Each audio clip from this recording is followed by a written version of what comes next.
দিনে ইলেকশন, রাতে সিলেকশন হবে, এটা কখনো ভাবতে পারিনি। ন্যায় ও ইনসাফ আজকে টাকার কাছে হেরে গেল। অর্থাৎ দেখেন, আমি বলবো না, আপনারা বিবেচনা করবেন। আমি কোনো দল নিয়ে কথা বলতেছি না। এই জায়গায় একটা পোস্ট দেখেন, এটিএন নিউজের পোস্ট, লেখা হয়েছে মামুনুল হক সাহেব বিজয়। অর্থাৎ এই পোস্টটা হচ্ছে 11টা 39 মিনিটে। দেখেন উপরে লেখা আছে টাইমটা, 11টা 39 মিনিটে লিখেছে মামুনুল হক সাহেব বিজয়। সবাই আলহামদুলিল্লাহ ঘুমিয়ে গেছে, আমিও নিউজটা দেখে ঘুমিয়ে গেছি। অন্য দল বা অন্য আসন কে কী পেয়েছে বা কে কী করেছে সেটা বড় কথা না, মামুনুল হক সাহেবের আসনটাই বেশি ছিল। ফজরের সময় উঠলাম, আসার আগে উঠে দেখি যে তারা আবার রাত 12টা 10-এ একটা পোস্ট করেছে ববি হাজদাস বিজয়। অথচ মামুনুল হক সাহেবের ওইটা ডিলিট করে দিয়েছে। কিন্তু কেন ডিলিট করলো? এটা ডিলিট করার কারণ হচ্ছে ওইটা, যে যখনই দেখছে মামুনুল হক সাহেব বিজয়, হয়তো বা ওই যে মানুষ একটা কথা নেবে না, ভাত ছিটালে কাকের অভাব হয় না, টাকা ছিটালে গাদ্দারের অভাব হয় না।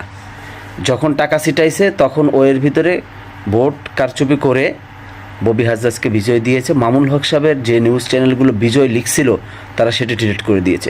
আচ্ছা, আমি বুঝলাম যে মামুনুল হক সাহেব বিজয় হয় না, আপনারা পরশু করতে, সে বিজয় হয় নাই ভাই, বিজয় হয় না, ঠিক আছে, এটা একটা বিষয়। আর একটা বিষয় হচ্ছে হলে গ্রহণযোগ্য নিউজ চ্যানেলগুলো তার বিজয় ঘোষণা করলো কেন? তাহলে তারা কি ভুল বলছে? শুধু ওই চ্যানেল নাই, আরও অনেক চ্যানেলেই তারা বিজয় ঘোষণা করছে। তাহলে কি সে ভুল বলছে? বিজয় ঘোষণা করার পরে, বিজয় ঘোষণা না করতো, ববি হাজদাসের বিজয় দিত, এটা মানুষের তেমন একটা বিষয় লাগতো না। কিন্তু বিজয় ঘোষণা করার পরে সেই পোস্ট ডিলিট করে ববি হাজদাস সুদখোর ঘুষখোরের সেই সন্ত্রাসীর ছেলেকে আবার বিজয় ঘোষণা করালো কেন? তাহলে কি আপনারা বুঝতে চাচ্ছেন যে সুষ্ঠু নির্বাচন হয়েছে? হ্যাঁ, এটা 100% সুষ্ঠু নির্বাচন হয়েছে, কিন্তু ঘোষণা সুষ্ঠু হয় নাই। রাত্রে সিলেকশন হয়েছে। এমনিভাবে ঢাকার ভিতরে অনেক আসনে এরকম হয়েছে, আমি সেটা নিয়ে কথা বলতে চাচ্ছি না। বাংলাদেশের ঢাকার বাইরে অনেক আসনে এমন হয়েছে। কিন্তু আমি মামুনুল হক সাহেবের বিষয়টা দুঃখজনক বিষয়। ভালো ভালো নিউজ চ্যানেলগুলো তার বিজয় পোস্ট করেছে, মানুষ এটা দেখে আনন্দ পেয়েছে।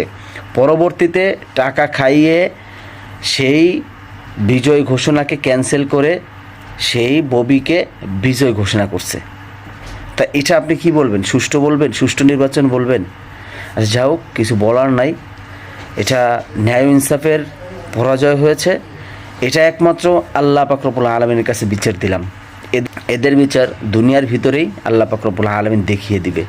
মনে রাখবেন, যারা এর সাথে জড়িত এবং যারা এগুলো করেছে, আল্লাহ পাক রব্বুল আলামিন আগামী দিনগুলো আমাদের সঠিকভাবে সুন্দর করে চলার তৌফিক দান করুক, আমিন।